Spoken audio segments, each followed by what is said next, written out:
racism is alive and well in churches. And when confronted with that, they have a really hard time dealing with it. I was giving a lesson to a high school group that I've been teaching for 6 years that happened to be 80% female and 80% people of color. And during my talk, integrating the story of the Atlanta shootings, the main leader tried to cut me off, saying that the discussion of the Atlanta shootings was inappropriate in a church setting and was irrelevant. As the leader of the organization, he said, "I've always wondered why you're more loyal to China than the United States." And he said, "As the leader of this organization, I never want you to teach on being Asian again." This leader said I was fired. I was out. Never, ever apologize for any of his racist actions or beliefs. The elders think I've taken this way too seriously. They've told me that I don't know what racism is, that these individuals don't hate Asians. That's their only definition of racism. I know exactly what laws have been broken, but they're not taking it seriously. The way that I identify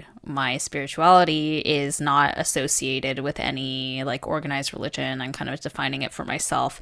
I think it just reinforces my kind of personal beliefs around that a big reason I don't like to associate with an organized religion is that you are dependent on flawed human beings who are interpreting what these spiritual lessons are actually supposed to be teaching you. I think regardless of whatever like religious or spiritual background you have, I think the kind of commonality across a lot of them is that you're always trying to become better. It does not sit well with me to hear the story that you're sharing because a lot of it is completely contrasting the lessons that supposedly people of faith or any really religious background are supposed to have in trying to learn things like how am I being as kind as possible to other people, being understanding, being forgiving, like all these things, owning up to things myself, right? Like holding myself accountable to be better and contrasting that with essentially people who have power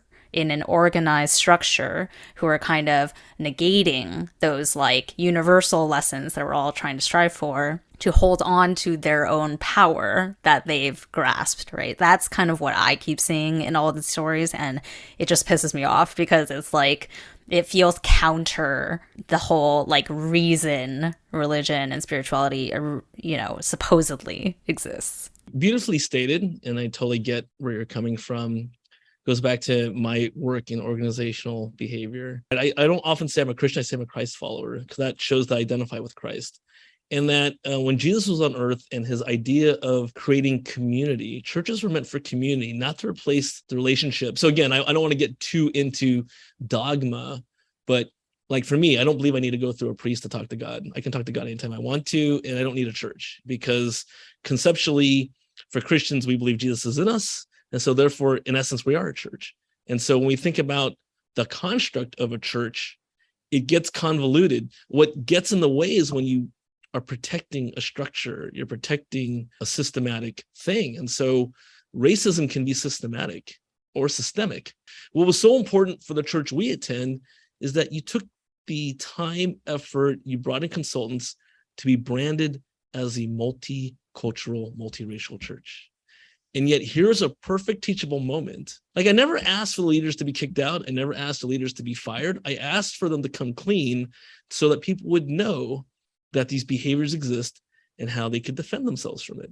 Because back to microaggressions, which we didn't talk too much about, but microaggressions are also very common against people of color. When you say things like, oh, race is irrelevant to God, or when you say things like English is the most important language, or I want my city back the way it was before, or when, the person gets laid off by people of color as managers and they're like, Asians always lay me off. These statements are inherently racially biased. Now, whether they said it to a public audience or not doesn't change that fact. So to bury it in order to make things look like it, either the system's okay or to protect the individuals, or both. I wasn't trying to cause shame. I was trying to address a systemic issue. The elephant in the room for me is kind of like, we all know that the people in power historically, and I think continued into today, largely around the Christian complex, like including up through the Pope, right, which encapsulates Catholicism as well, are historically old white men. And when you think about how Christianity was spread around the world, it started with white missionaries, right, that were like sent across to many different countries. So I think there's inherently like built in prejudice towards the white interpretation of the faith. It's because of that it's like they don't even notice when there is prejudice, because it's been the way that it's been talked about forever. And unless you are in a church that is like fully, because there are churches where it's, for example, like predominantly Black churches or whatnot, right? Like I'm sure that they tailor the way that these lessons are discussed to integrate their own actual personal and community-based experiences.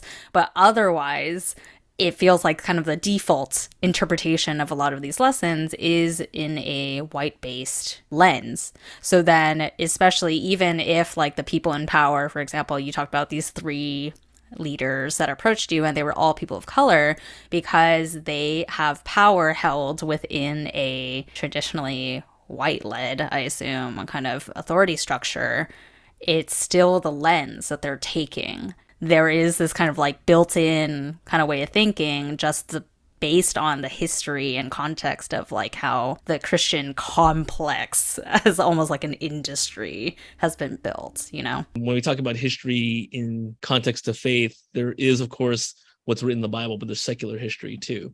So, for example, the Apostle Thomas, who probably had olive skin, was martyred outside of Goa in India. And so Kerala is like one of the most Christian provinces or states of India. And so there wasn't really that white interpretation until the Portuguese came later for Catholicism. So certainly there's Western influence. Even pre like written history, Judaism, Christianity entered all parts of the world without necessarily Western missionaries. There's a whole enclave of Orthodox Jews in a remote part of China that have been untouched for thousands and thousands of years. Just for my secular POV. Wow. No, it's great. I have these, like we were mentioning, during pandemic, we had a community on Clubhouse, and these topics and questions came up all the time. It was awesome.